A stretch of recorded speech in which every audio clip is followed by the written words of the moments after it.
Bom dia, boa tarde, boa noite, pessoal. Tudo bem com vocês? O exercício de hoje é passo a passo, obtendo os coeficientes de rigidez através do método das forças. E o que isso significa? Nós vamos usar o método das forças a fim de obter os coeficientes de rigidez que formam a matriz de rigidez. Vamos demonstrar como montar a matriz de rigidez para a viga e para o pórtico. Aí vocês me perguntam, para que vamos usar essa matriz de rigidez? A matriz de rigidez é essencial para o desenvolvimento do método dos deslocamentos. Então, a próxima matéria que vocês vão estar vendo, os próximos exercícios que estarão sendo desenvolvidos, é dentro do método dos deslocamentos, que é outro método possível para a resolução de estruturas hiperestáticas. Por isso, é essencial que nós obtenhamos essas matrizes de rigidez. Então, vamos lá para o exercício. E o legal desse exercício também é que vocês dão uma revisada no método das forças também. Então, aqui está perguntando para a gente. Encontre através do método das forças as forças hiperestáticas e demonstre as reações de apoio causadas pelos mesmos. Lembrando que já existe um deslocamento unitário na direção vertical do apoio A. Esse é apenas um dos 6 possíveis deslocamentos. Os valores são constantes. Então, pessoal, o que está nos dando aqui no enunciado? Primeiramente, encontre através do método das forças as forças hiperestáticas. As forças hiperestáticas são nosso x1, x2, x3, x4, ou quantos tiver, depende do grau de estaticidade, que é a primeira coisa que a gente calcula no método das forças. O desenvolvimento desse exercício vai ser igual um exercício normal de método das forças, só que a diferença que tem é que existe um deslocamento unitário na direção vertical do apoio A. Ok, pessoal? E esse deslocamento vai me dar uma diferença pequena lá no final do desenvolvimento. Tirando isso, até o final eu vou desenvolver da mesma forma. E vocês vão estar acompanhando e entendendo melhor. E o que é esse deslocamento? Ele é um deslocamento unitário na direção vertical do apoio A. Então, ele é um deslocamento unitário na direção vertical, é aqui, no A. E ele faz dessa forma. Ok? E aqui ainda fala no enunciado que esse é apenas um dos 6 possíveis deslocamentos. Então, além dele, existem outros 5 deslocamentos que eu poderia estar realizando. Ok? E eu preciso fazer os cálculos desses 6 deslocamentos para eu conseguir obter a minha matriz de rigidez do pórtico. Ok? E 4 desses deslocamentos para eu conseguir minha matriz de rigidez da viga. Beleza? Então, se esse na vertical é um deles em A, quais são os outros, né? Então, nós temos aqui em X em A e temos uma rotação em A, que dá 3. E aqui em B nós temos também na vertical em B, em X na horizontal, né, em B, e um giro em B também, que são os 6 deslocamentos possíveis que eu posso fazer para estar realizando esse tipo de exercício. Então, lembrando mais uma vez que nesse exemplo eu dei um deslocamento na vertical em A, que é unitário, aquele aqui é o deslocamento unitário prescrito na vertical, de 1. Beleza? Então, eu poderia ter feito esse mesmo deslocamento aqui em B, na vertical, que me daria outros resultados lá no final, que me ajudaria a preencher a tabela. Ou eu poderia fazer um deslocamento aqui em X, em A, ou em X em B. E cada deslocamento desse seria um exercício único dele e me faria preencher outra parte da matriz de rigidez lá no final. Vocês vão ver melhor. Então, se nesse exercício o deslocamento unitário na direção vertical é no apoio A, então esse apoio A, esse deslocamento na vertical do apoio A, vai me dar um preenchimento na matriz de rigidez lá no final. Ok? Então, se eu tenho essa estrutura aqui, que é uma viga, bem gastada, todos esses 6 possíveis exercícios, vocês vão utilizar essa viga bem gastada, ok? Com valores constantes. Então, a distância é L, o EI é constante e etc.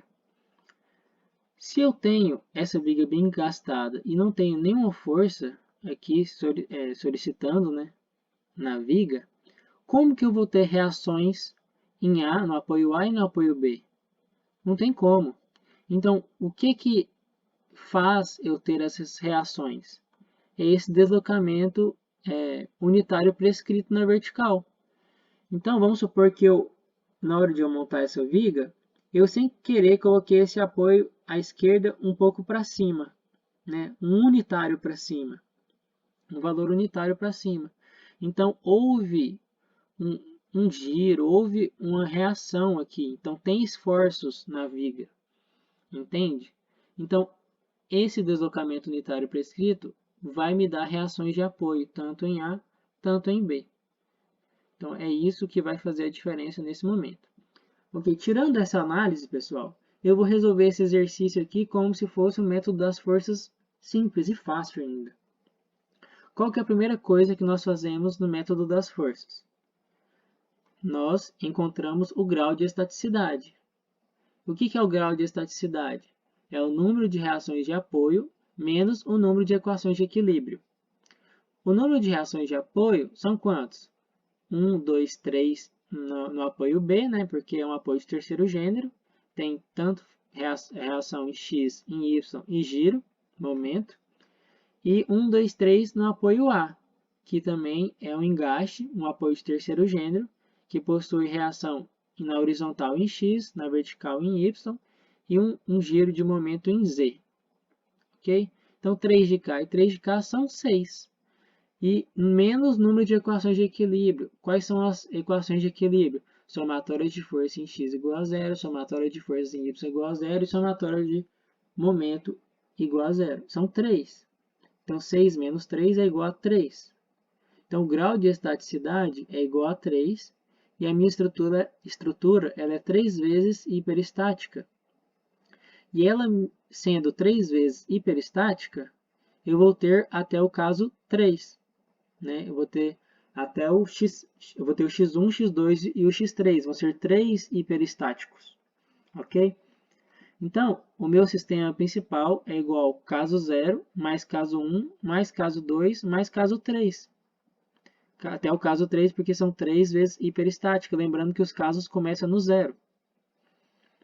E feito isso, encontrado o grau de estaticidade, qual que é a segunda coisa que eu faço?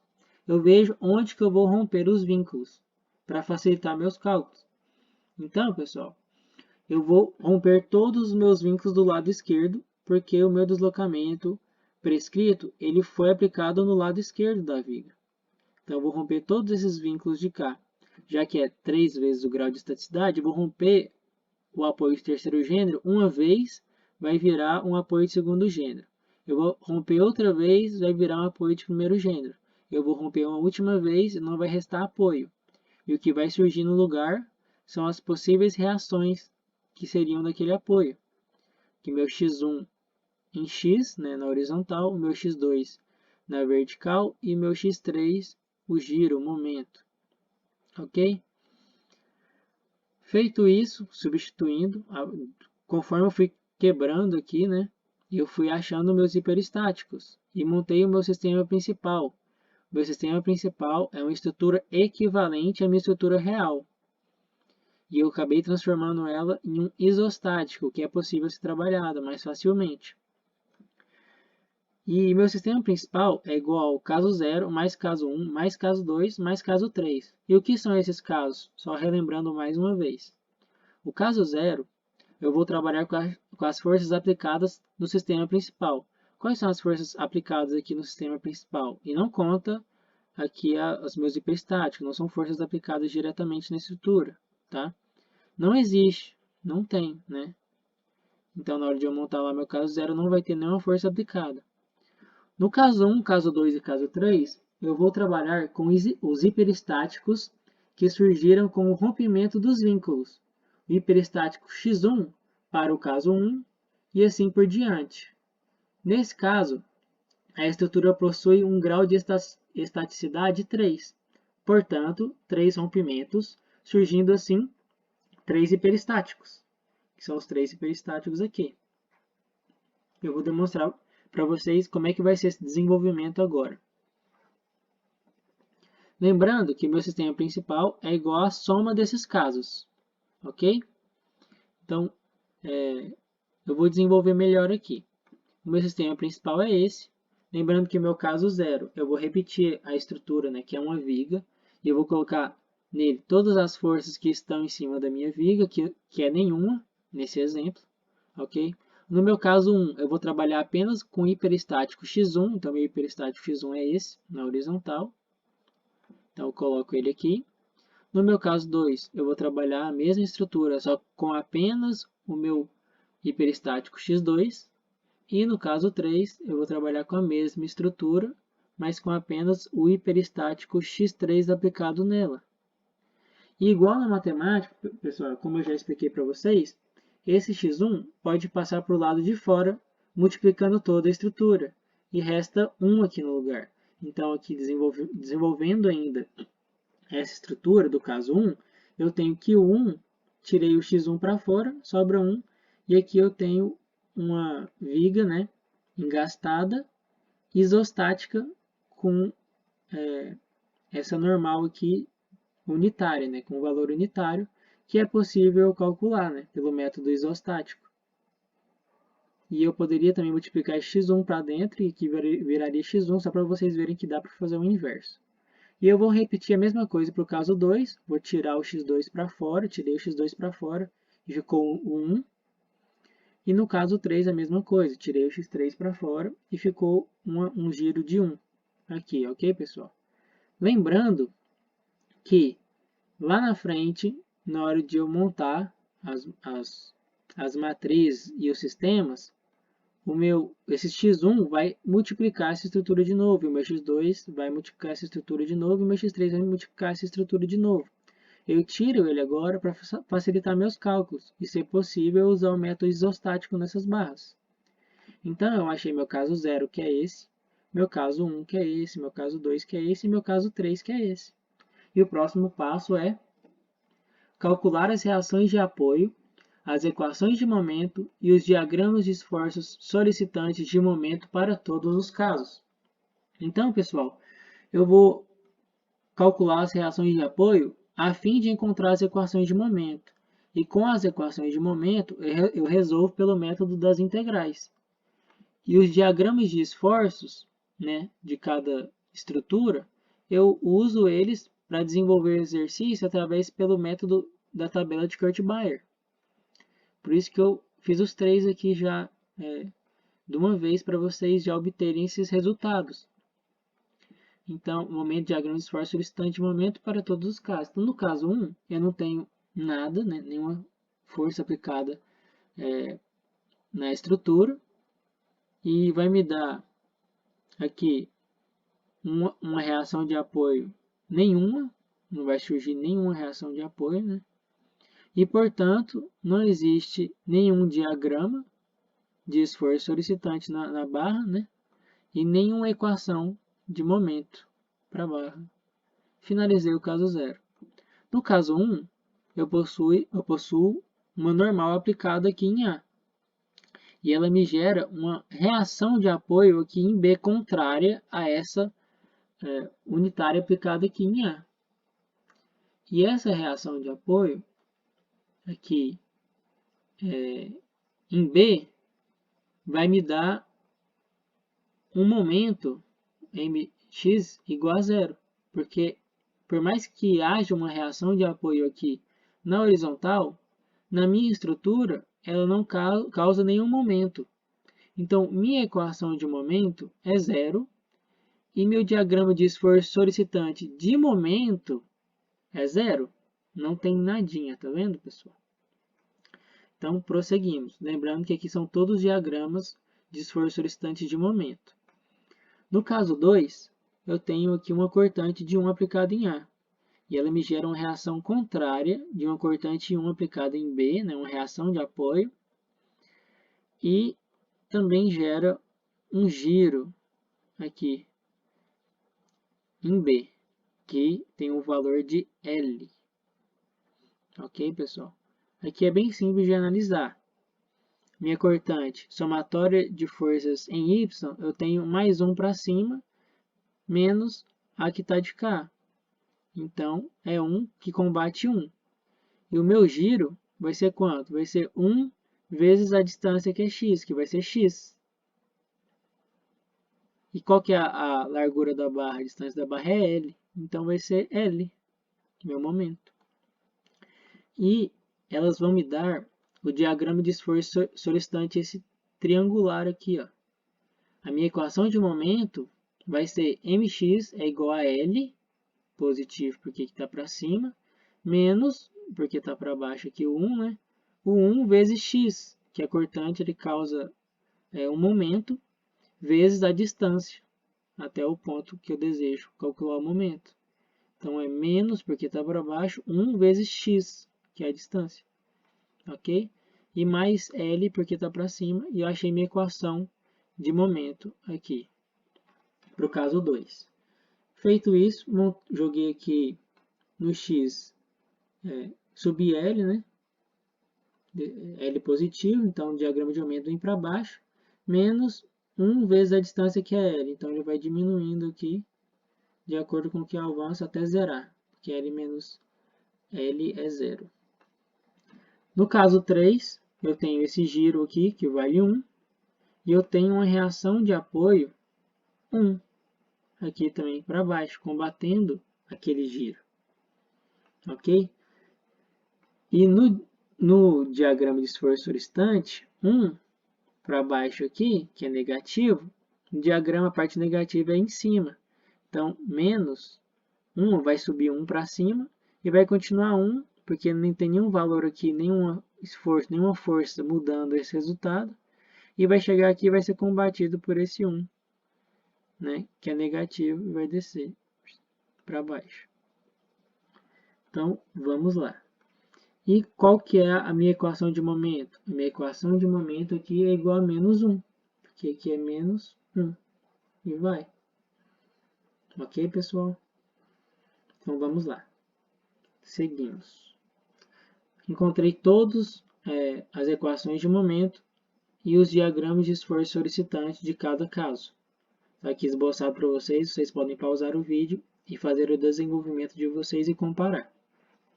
Então, vamos lá. Por se tratar, olha, isso aqui é um detalhe muito importante, pessoal, e muitas pessoas podem errar no desenvolvimento por causa disso. Então, prestem bastante atenção. Por se tratar de uma viga e essa viga possuir reações na direção horizontal, x, deve ser feito os diagramas de esforço solicitante de normal para todos os casos. Voltando aqui para vocês verem, lembrando que tinha aqui, ó, tem uma reação na horizontal em x. Então, como diz aqui, se a viga possuir reações na direção horizontal x, deve ser feito os diagramas de esforço solicitante de normal para todos os casos. E as equações de normal, né, para todos os casos.